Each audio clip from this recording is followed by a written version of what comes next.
there's so much the rest of the ecosystem can do to support that entrepreneur. If you've thought about this, somebody else has already thought. So your idea is stolen.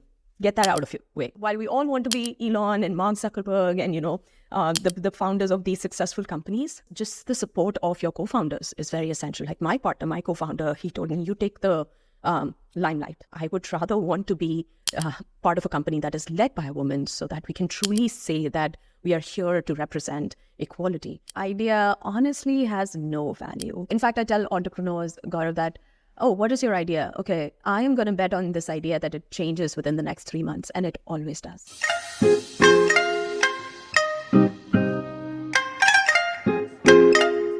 Hello everyone, welcome to another episode of Staying Indian. In this episode, we'll talk about entrepreneurship in US and compare it with entrepreneurship in India. We'll also talk about struggles of women in entrepreneurship. We'll also talk about conventional versus unconventional entrepreneurship.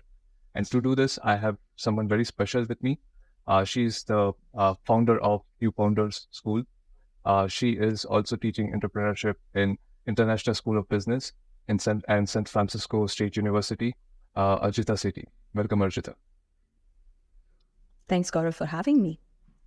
So, Arjita, it goes like you do not choose entrepreneurship. Entrepreneurship chooses you. So, how was your journey, and how did you end up teaching entrepreneurship in International School of Business? So, I am a professor at San Francisco State University and Hult International. Those are the two universities that I teach. I got into teaching about 7 years ago. That was the first time that I ever taught at San Francisco State University. And the way I got into it is one of my dear friends, she was working with the dean at San Francisco State, and she had seen how hard I had worked on my startup, my entrepreneurship background back in India. And she suggested, we need professors who have actually built something, who can actually go ahead and teach. And I met with the dean. They loved my background. They loved my perspective. And they actually gave me full creative freedom to build the curriculum.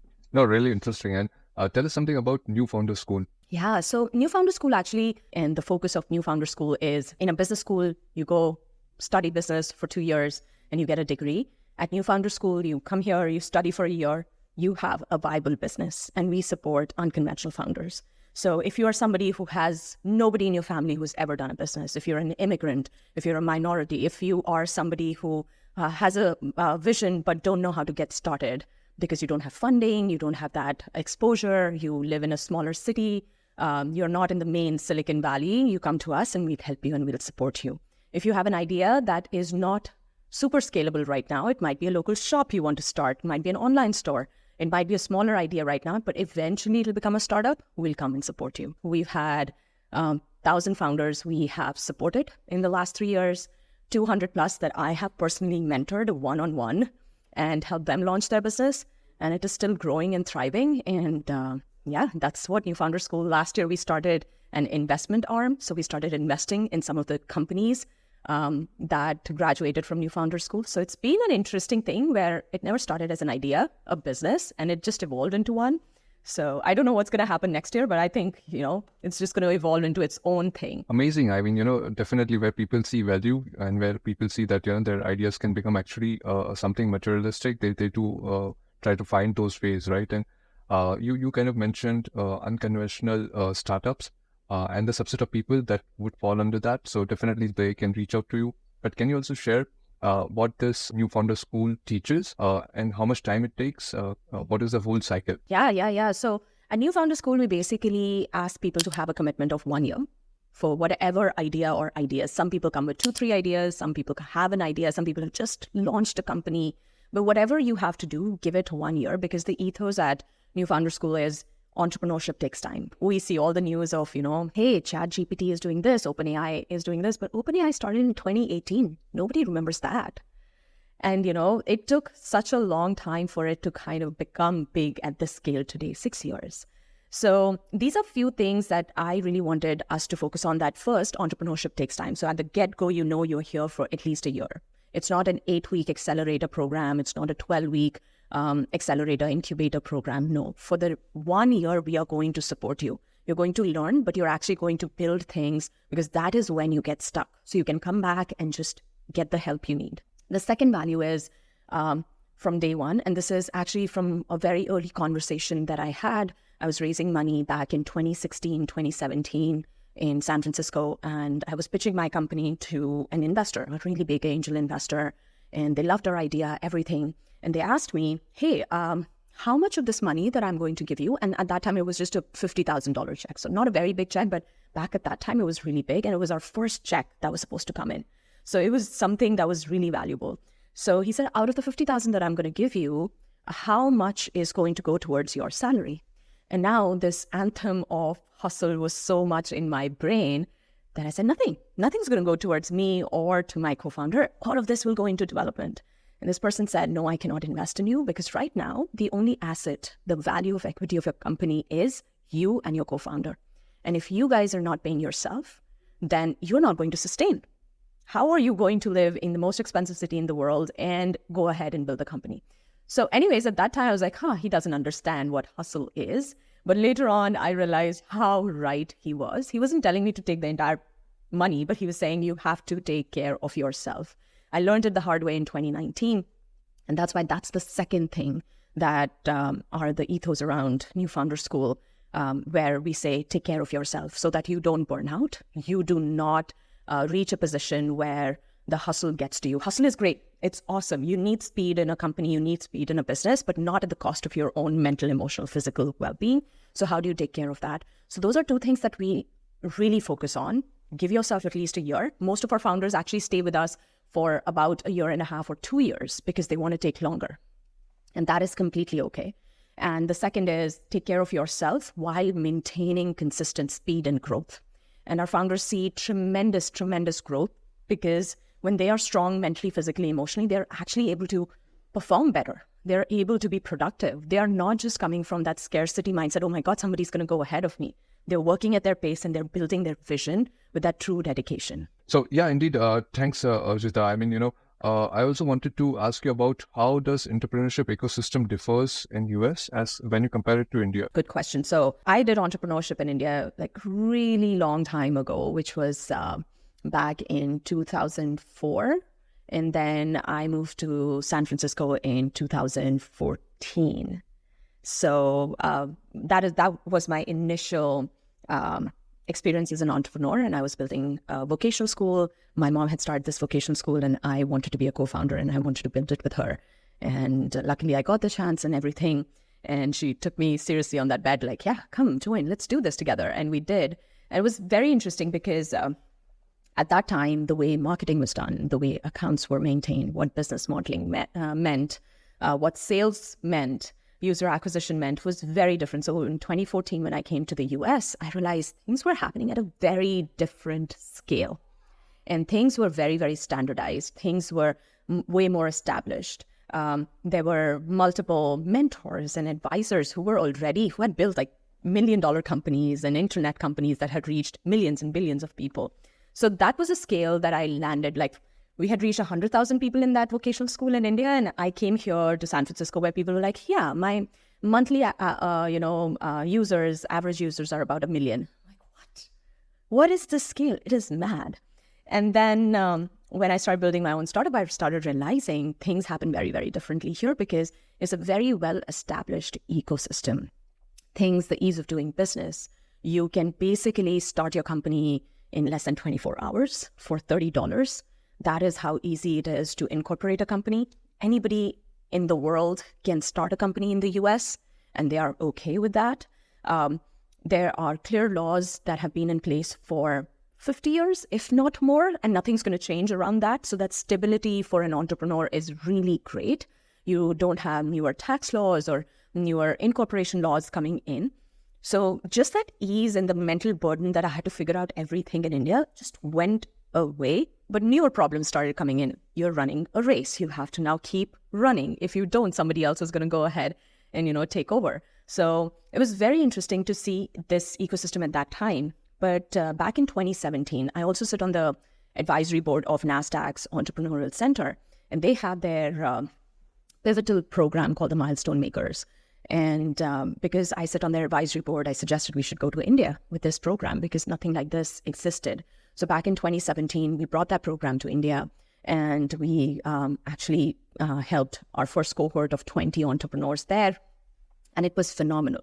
That was the first time when I moved back and worked with Indian entrepreneurs. Whereas here I was seeing people are building the next internet company, the next cool company. There people were focusing on, this is a problem, let's go ahead and solve. So that was very, very interesting for me. And then just the sheer amount of options for entrepreneurs that had opened up just blew my mind. There were government programs back when I was an entrepreneur. There weren't too many government programs. So there were government programs that were now supporting entrepreneurs in agrotech. They were supporting sustainability. They were supporting smart cities, and urban planning, things like that. So it kind of blew my mind at that time. And since then, I've just kept a close eye on what is happening in India. So I think what I see is there's a lot of talent and there's a lot of thirst and there's a lot of motivation to build something that is meaningful. But I still see there's so much the rest of the ecosystem can do to support that entrepreneur. And if we start doing that, if we give them that strong ecosystem where that fear of failure isn't there and they can go ahead and learn from their mistakes and keep building, because that is what entrepreneurship is, I think it can become a solid startup ecosystem, a solid business ecosystem. Exactly. And I think this government has done and has come a long way in terms of supporting entrepreneurship. And I see a lot of, as you said, a lot of programs are being launched, initiatives by the government themselves as well. So yeah, it's changing, and it's changing at a rapid pace. And everyone is talking about entrepreneurship these days. Like you, when I was in India around 2004 itself, I was starting my own company. And no one knew what entrepreneurship is, and people were doubting on what you're trying to do with your life. But yeah, it has become a career option these days, and it's kind of aiding to the fuel of progress that India is going to do in next 10, 20 years. So let's see, we would see Google, Apple coming from India as well. So hopeful on that. You touched upon the crowded market in terms of entrepreneurship itself. So how do you kind of stand out? How do you teach people to stand out in this crowded market? It's very simple and it's very hard. The simple way is we all are very, very unique. We all might have the basic idea. Like, again, I'll go a little bit into philosophy and spirituality. We all want to be free. We all want to make sure we are enlightened. And so the path is, that goal is same. We all want to be successful. We all want to be happy. We all want to do this. So that is a basic idea which is similar, but how we reach there is always different. And the problem happens, crowded market only happens when everybody wants to do exactly the same, follow exactly the same path. And that's why I generally tell people, stop reading biographies of successful people or, autobiographies. I mean, read it and get inspired. Like that's basically what you should do. But you should not say, because they did this, I'm also going to go ahead and do that. No two people who've been successful in the world did the exact same thing. So if somebody has done it, that means you need to now find something on your own. And that is something that I generally tell my founders that, hey, you have to go ahead. This is your idea. And a lot of them say, I'm very scared of sharing my idea. It's like, this idea is already taken. There are no new ideas in the world. Since the dawn of humankind, we've thought of everything possible. And now we're 7-8 billion people. I don't know the latest count, but if you've thought about this, somebody else has already thought. So your idea is stolen. Get that out of your way. But how you actually execute it is something that is going to be unique. Because first of all, a lot of people have ideas, but they don't have the motivation to execute it.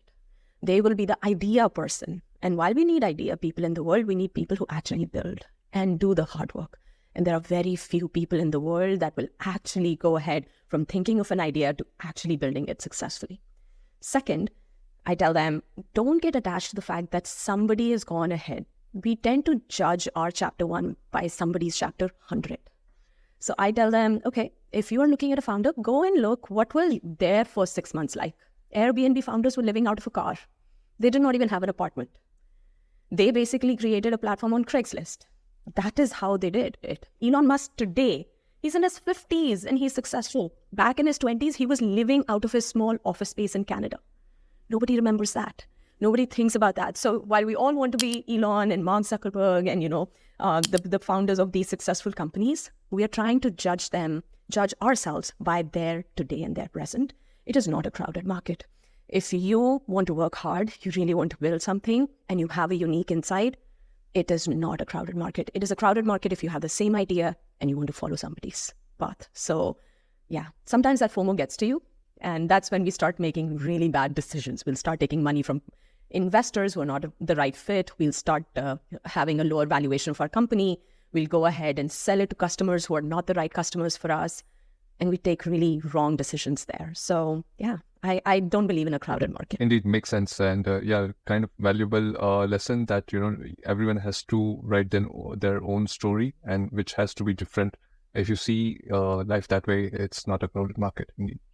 So you yourself have been a woman entrepreneur in India as well as in US. So if you want to highlight 3 challenges that an immigrant Indian woman or women in general face as an entrepreneur, what would that be? It has evolved in the last 20 years. The challenges have changed. The first, I would say, decade of my entrepreneurship was all about telling people that I can also be an entrepreneur, just convincing them that, yeah, this is something I can truly do. In a lot of rooms that I went, wherever I wanted to raise money or when I was presenting a proposal to get a partnership, I wouldn't be taken seriously because they thought probably I was working for somebody. I wasn't the CEO of the company. I wasn't the founder of the company. I was working for somebody, and they would be the ones who would take the ultimate decision. And I think I really believe in you cannot be what you don't see. And there were not too many examples around of women entrepreneurs. And secondly, I think there were not a lot of women entrepreneurs who were investors, who were that successful that could bet on other women entrepreneurs. And I've seen that change over a period of time.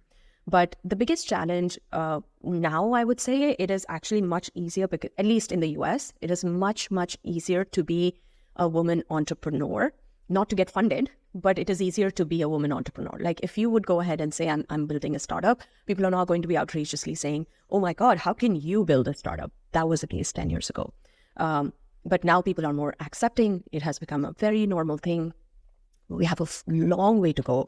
Again, an entrepreneur can feel supported if we have the ecosystem. For a very long time, I feel men have felt supported. They have families, they have people around them, they would have investors who would bank on them, even if they fail. We are seeing so many founders in the world right now, men who are founders who failed, and they said, I've just come up with a newer idea, and all their older investors will go and invest in them.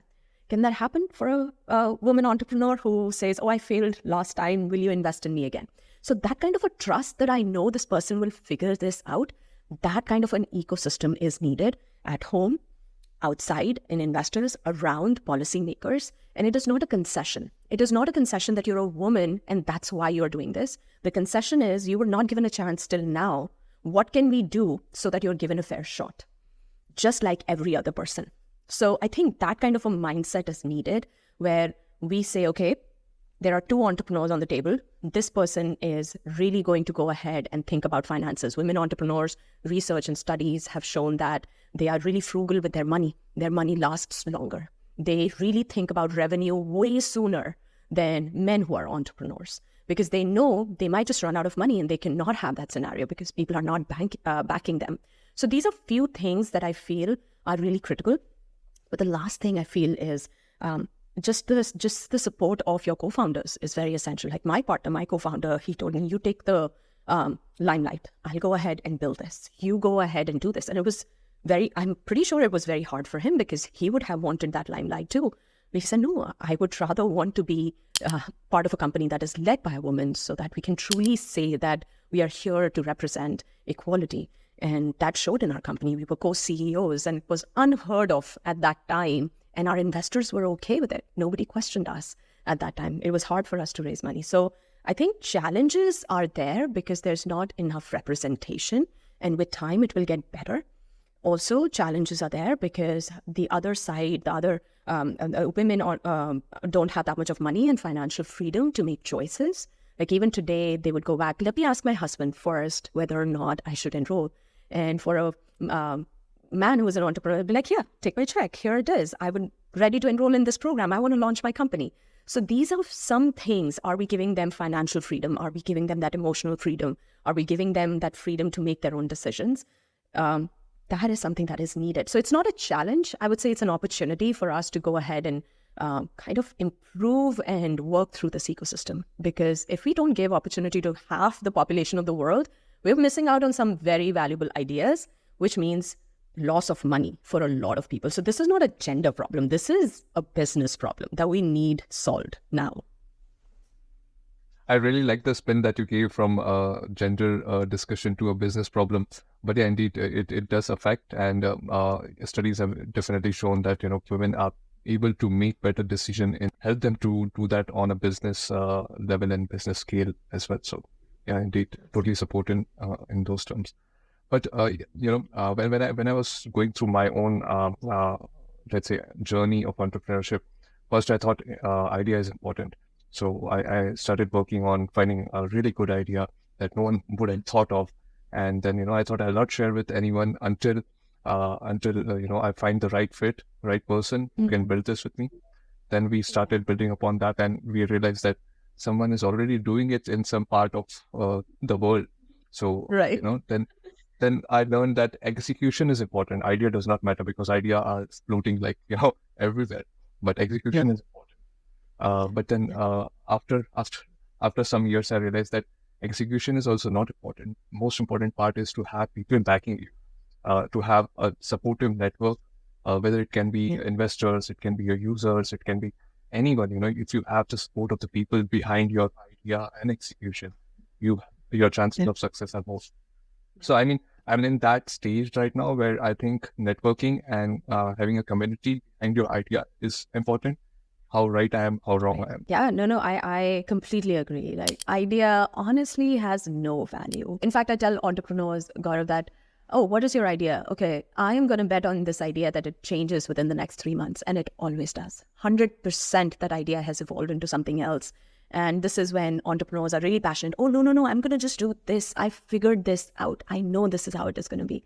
And it always changes. 3 months, it's something else. 6 months, it's something else. And it has evolved into something. So I take ideas as the precursor of the motivation and trigger of that passion of entrepreneurship. It kicks you off and, it gets you started, but it is certainly not the end of the road. Execution is great as well. But if you don't have, and this is, I'm going to quote my co-founder and partner. He says, if you don't have psychological or financial security, you cannot execute anything. So that is what I think you're also sharing about. If we don't have that space to fail, that space to trust a certain person to be able to build something, we will not be able to have execution that is successful, that leads to something.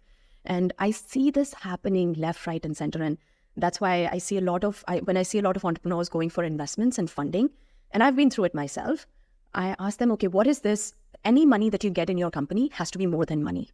And they ask, wait, what does that mean? And I tell them, okay, somebody's giving you money. What else are they going to bring to the table? Do they bring their network? Are they going to be the ones that are going to vouch for you in front of other investors? Are they going to get you opportunities that help you grow your customer base? Are they going to help you in some way around hiring the right people because they're part of the right, talent group?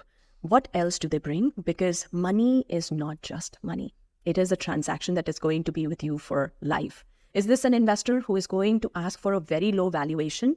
That means they are actually just interested in their well-being, not your well-being. Because your company, to do well, has to have a great valuation. If they truly thought about your company, they will actually say, okay, let's have the right valuation so we can have the next round of investors come in and they actually become big.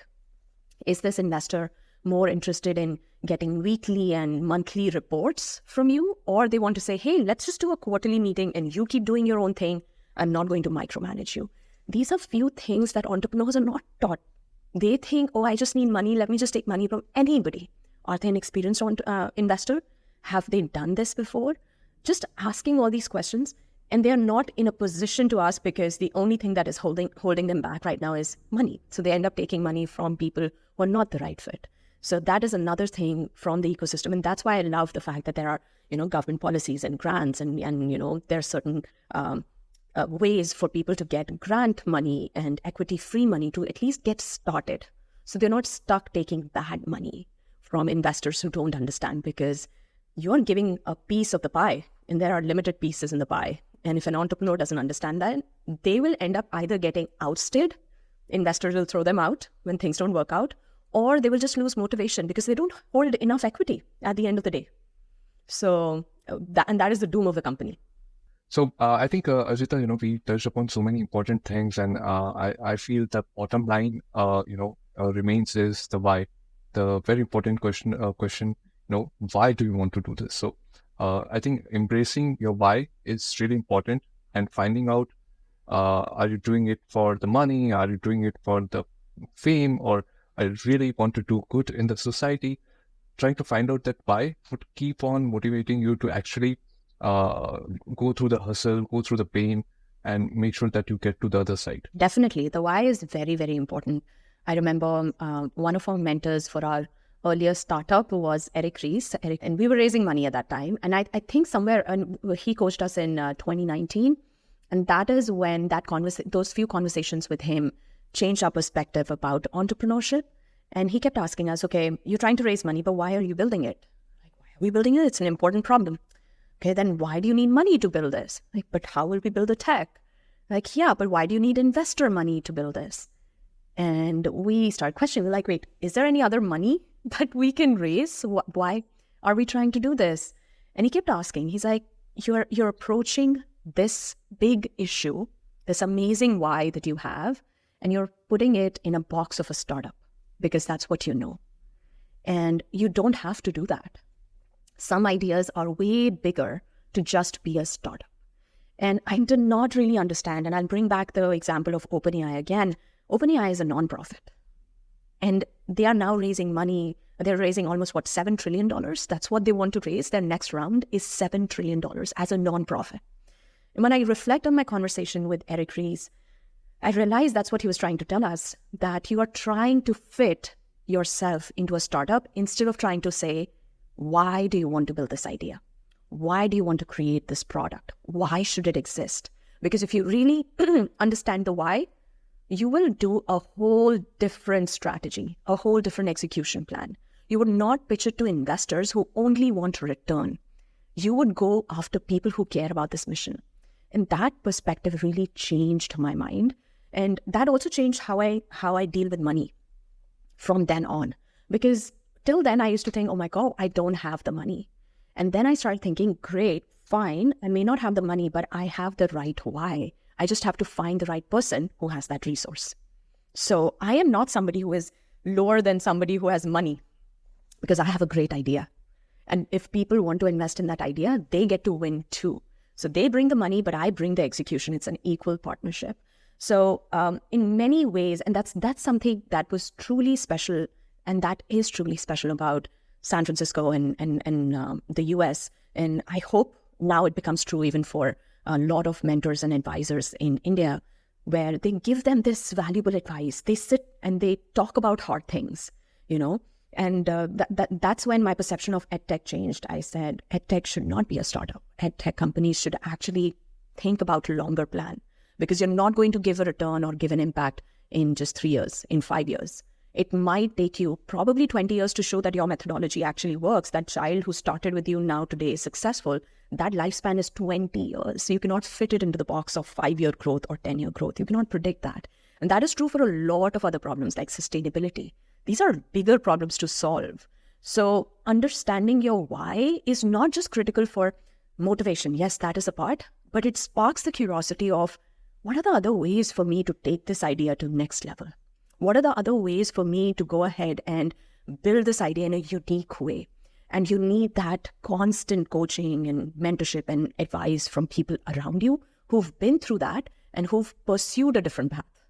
And I think that's what, if we give to our Indian entrepreneurs, life will be very different, and they will stop seeking to be like, this kind of market or that kind of market. They'll develop an Indian market, which is going to be very unique. So yeah, that's why is very interesting, inspiring, I would say. And yeah, I can totally imagine in this half an hour of discussion with you, I've learned so much new things. I can only imagine when people spend 1 year of your program at New Founder School, how much they would learn and grow themselves, and how they would be sure of having a success in their entrepreneurship journey. So thank you, Arjita. Thanks a lot for joining us. Thank you for sharing a lot of your thoughts on some important issues. And on the entrepreneurship ecosystem. And we wish you and the New Founder School very best. Thank you so much, Gaurav, for having me and sharing this opportunity to share my voice with your audience. I am really happy and I really appreciate it.